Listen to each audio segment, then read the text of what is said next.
welcome back.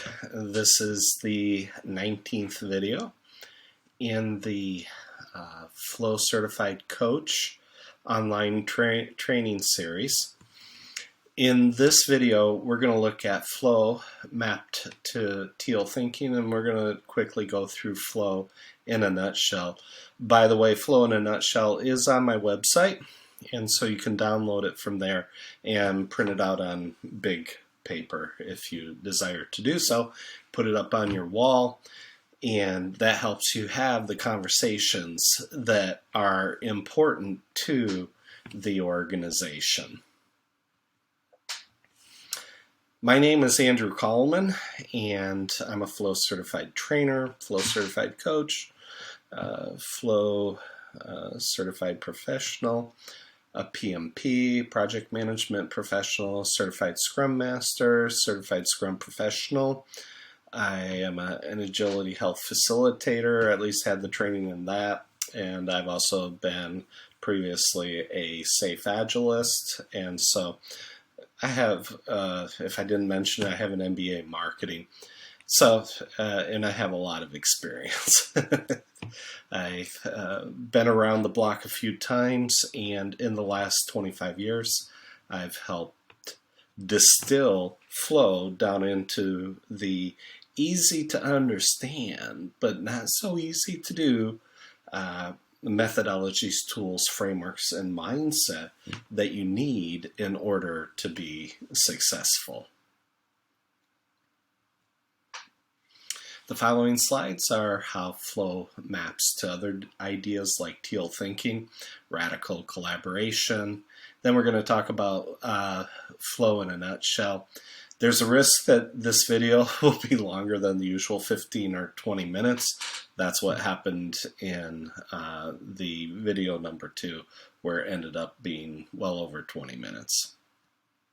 Usually I try to keep it within 20 minutes. Now, I had the opportunity to hear Lisa Adkins present this in Stockholm, Sweden a couple years ago, and when she presented Teal thinking, her comment was that maybe 6 or 7% of individuals can actually get to Teal thinking level, and we'll talk about more of what that means in just a couple minutes. Green, people-driven agilists are in the team box, and in the individual box, that's again the individual level. When you start looking at product, program, process, line management, most of those tend to be amber, tradition-driven. Some can be with agile as well, and I guess this is agile in all 4 boxes. But in the organization box, she made the comment, and it was interesting to note that she felt that most of the leadership in the companies are orange or results-driven individuals. And so that's the type of agiles that you need, or agile that you need in all 4 boxes, depending on what we're talking about as far as the Teal color system goes. There's other colors in Teal. I don't remember what those are right now, but we're only going to focus on these 4.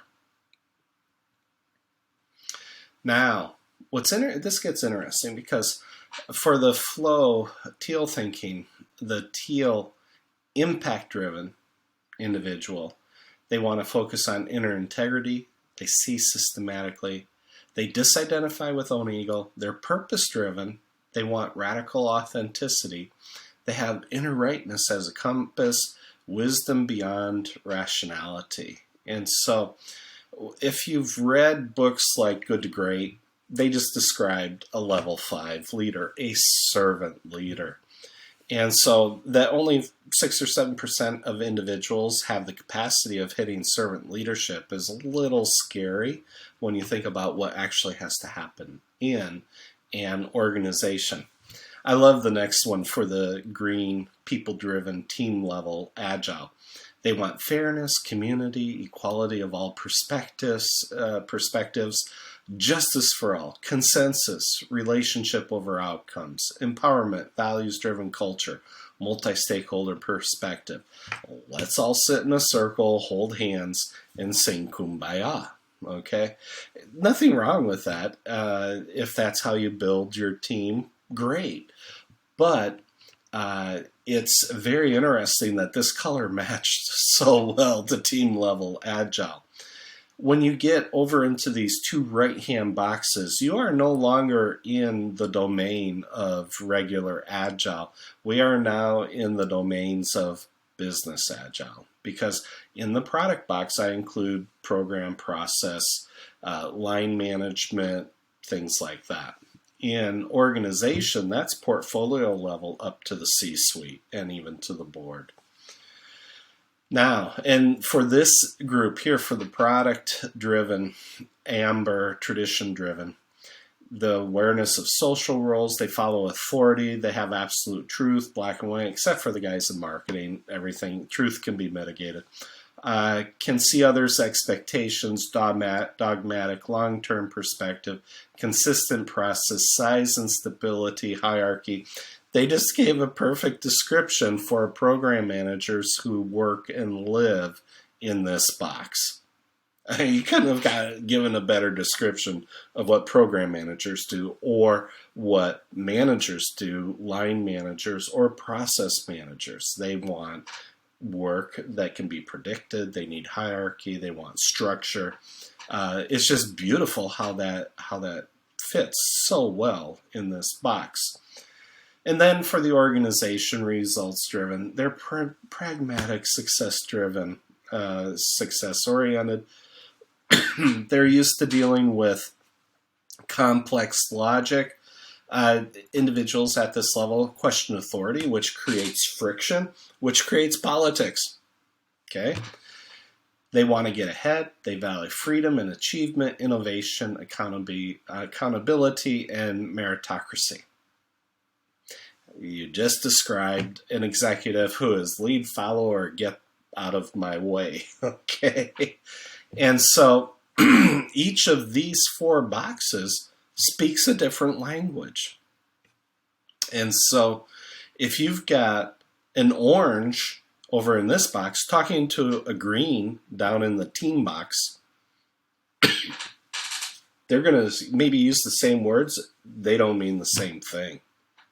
And we've talked about that in the other videos about you can use the same words and it ends up meaning something completely different than you thought it meant. So that was enough on teal thinking. I just love the way that it maps into the four areas so well. There's a new thing, I don't know if it's new, but flow map to radical collaborations, 5 skills. My view is this is primarily an individual and team level skill set, but since it's individual, you can use it in all 4 boxes, okay? And here it's, for the individual, it's accountability and be aware. That's number 4. Collaboration is number 1 for the team. Solution and solving, that's going to be the product program area and negotiating. And then truthfulness, I put that up in the upper corner here because of the 4R model begins with vision and then truth, right values, attitudes, right actions, and then coming back around to right results, and it becomes an iterative process that way. And so, you know, we can sort of, chat about that. But this is how I sorted out these 5 into the 4 boxes. So you've got collaborative intention, team. Truthfulness, that belongs to the leadership. If they're not walking the talk and they're only talking the talk, then they're destroying their credibility. And even though the truth might be able to be mitigated sooner or later, the truth still comes out. Self-accountability, that's back to individual level, and self-awareness and awareness of others, that's back at the individual level. And then the problem solving and negotiation, that belongs in the program management box that's included in the product management box. And again, I view this as primarily an individual and team level skill set, but you can use it in all 4 of the transformation lenses. And so we talked about these collaborative intentions: stay non-defensive, commit to mutual success in the relationship, truthfulness, create a climate of honesty and openness that allows people to feel safe. If people don't feel safe, you're going to get politics, and it's just going to be like everybody's going to do CYA and make sure that they're kept safe regardless of what's happening outside of their team space. And if they don't feel safe enough, you're not going to get to the difficult issues.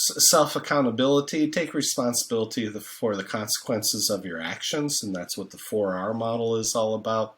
Self-awareness and awareness of others, that's what the 4D model is all about. And I'm going to move this over a little bit. I might have to move myself a little bit off screen for the moment. Know yourself and others well enough to explore difficult interpersonal issues. Then problem solving is negotiate your way through inevitable conflict. And the way we negotiate through inevitable conflict is to use vision. It's only through the use of vision that you can actually pull the emotion out of the situation where there's a conflict and reduce that friction. And that's what the flow friction analysis and the flow formula are all about. And you use the 4D and the 4R model in reverse to get to the root cause, and then you address it. And by doing that, you've taken the emotion out of what you're doing, which is powerful. So the following 3 slides aren't numbered. We use them as wall posters, and it's the flow in a nutshell. And so as I mentioned, we use the flow friction analysis and the flow formula. The flow formula is vision plus right people plus the 4D model equals flow or success.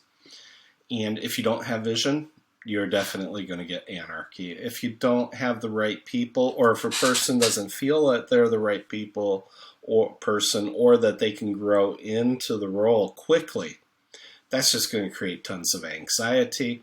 If you don't have good definitions, that's going to create confusion, and it will kill whatever you're trying to do.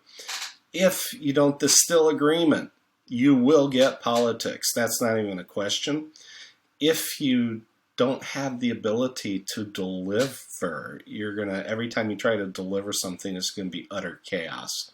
And then if you don't have the ability to drive continuous improvement through retrospectives, are we delivering what we said we wanted to deliver according to our vision and to our mission and to the goals and objectives of what we're trying to achieve?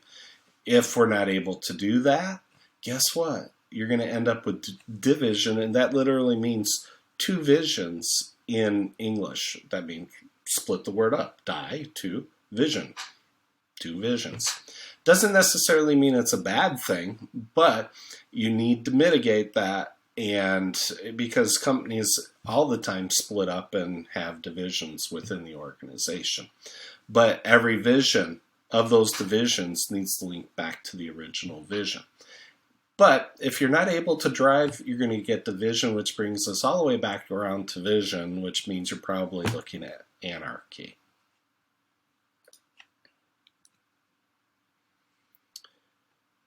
Over here, we've got, move myself down a little bit. There we go. Now I'm really in the corner. Flow in a nutshell, we cover the people area, and we talked in other videos about the triangles. For an individual, you're looking at the mental, physical, and social aspects with the person's vision and spirit in the center. We use the 4R model, both proactively, preactively, and in an anticipatory way. And if necessary, we use it as a root cause analysis. And then you combine the triangle with the 4R model, and you end up with the complete working model that you need in order to breathe life into your team members. We talked about the transformation lenses individual, team, product, and organization. It's a U.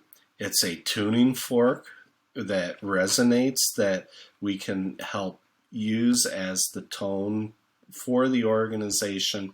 And this U also not only stands for the individual, it stands for unified vision throughout all 4 boxes. We talked about the AHA curve, going from struggling to the motions to performance to high performance. And even when you're going through the motions, you're probably still delivering some value. It won't be full value. And even at performing, you may not always get full value, but you'll get better value than if you're just going through the motions. There's always that aha point that you need to get to in order to step into performance and ultimately into high performance, or that state of frictionless, effortless flow, or swing as they call it in rowing. When you have individuals and teams that are struggling or just going through the motions, hands-on means train, coach, and mentor, train, coach, and mentor. Hands-off, once you get your teams performing, means coach and mentor. Probably not having to do much training anymore at that point in time.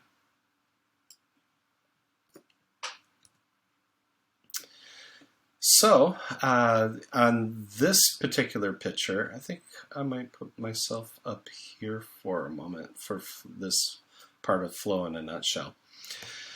You've got language of leadership versus language of management. By the way, this line is not a fixed line. It can move up and down depending on your organization. But there is a difference between the language of leadership and the language of management. Language of management are the left 2 boxes, individual and team, and language of leadership are the right 2 boxes, organization and product, with program and portfolio management and all those things in between. But when you have a difference in the language of leadership and the language of management is let's get the hard work done. The language of leadership is how do we inspire our people and breathe life into those individuals and teams so that they actually deliver the value that we're trying to get to. Which means you better understand not just agile consulting, or agile coaching, which deals primarily with innovation and anticipatory vision, okay, pattern matching. You need to also understand how to be a good management consultant and get to operational excellence at the same time. And so this is managing by fact. Show me the money, just like in the movie with Jerry Maguire. And we do that using tools like VSPT, the one thing, cascading vision, culture, and all those things together. And we talked in the FCP videos about creative destruction, both positive and negative examples. And this is an endless process. And if a company only focuses on one and not the other, they may still be breathing, but they're already dead. Okay? We're talking about how to dream big, have fun, and get things done. In the sweet spot right there, that's the people I like to work with. We've talked about the roles, about how the Scrum Master works in all 4 boxes, okay? And how the product owner works in all 4 boxes, and even to some extent the team members work in all 4 boxes. An Agile coach does everything a Scrum Master does, plus more. And we talked about that they have to be experts in teaching or transformation or mentoring or teaching and whatever, Agile Lean experts and so on, or business experts and such. But anyways, an Agile coach does everything the Scrum Master does plus more. But they primarily do it in these 3 boxes. An Agile coach will only occasionally hop in at the individual level. When you get to the enterprise flow coach level, they do everything the Scrum Master does. They do everything the Agile coach does, but they primarily focus on these 2 areas because it's more management consulting and it's how to make all of this work within your organization. So sometimes we'll call this an enterprise agile coach. But these days I've switched to calling it Enterprise Flow Coach. It just fits what we're doing so much better. We've talked about cascading vision, the VSPT at every level, and cascading the one thing. We talked about how sometimes the link backs don't work, and a lot of organizations don't even do this. And if they do, the few that do, they've experienced that there's so much noise that they can't sift through the noise in order to get to those golden nuggets that are going to deliver huge value to the organization. So we encourage the teams to minimize what they're feeding back to the executives, but that the one thing that they do feed back, that if the executives did that one thing, it would have a tremendous impact in supporting the teams and being able to deliver the goals and objectives and the strategies and the vision, mission, and purpose of the organization. So this cascading vision should become a core value and attitude as executives and leaders on these two right-hand lenses. You better live and breathe this right from the top right on down to the team member.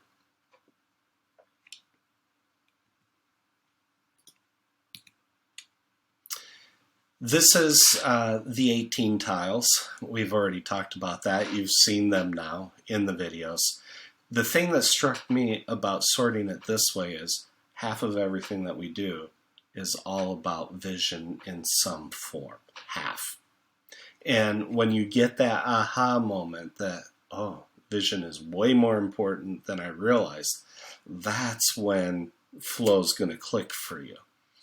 And so you've got, the 4 whys. You've got the flow friction analysis with the flow formula. You've got VSPT. You've got cascading vision, anticipatory vision, and the Stacy diagram at the individual and team level. Culture. We've talked about that. We've talked about flow versus anti-flow. We've talked about agile coaching and management consulting and how those two don't exclude each other. It's a both and. Most of this is a both and. And we've talked about stakeholder management, how to do effective internal campaign management in order to mitigate the politics. We've talked about the 4R model here in the middle, the 4R model and the roles and the 4D model. These become your tools for when you have to pivot, either at the individual, team, product, or organizational level. We talked about the lenses. We talked about the AHA curve. We talked about how to measure the AHA curve. We talked about the key tools in each lens. What's the key one? So 4R for the individual, 4D for the team and product, and the agile coaching management consulting, both and at the leadership level. And then we showed how to measure for the teams, how to do the product owner boards, how to set up the rooms, and we also talked about other ways that you can measure team health and team progress towards becoming better and better. So these are just extremely useful slides to print out so that you can have the conversations with your team members, with your stakeholders, and you can immediately take emotion out of the situation and go right to the heart of the issue and have the right conversation. So, this is the end of this video. We showed you how flow maps to things like Teal thinking and radical collaboration. We talked about flow in a nutshell. The flow leadership framework is methodology agnostic. I'll keep beating that drum forever.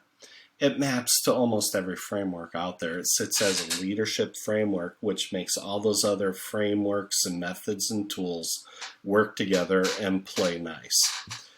So I would suggest you print out the flow in a nutshell on 11 by 17 paper, or as big as paper as you can get. Put it up on the wall wherever you're working and just use it for those conversations that are going to make the difference between success and not succeeding.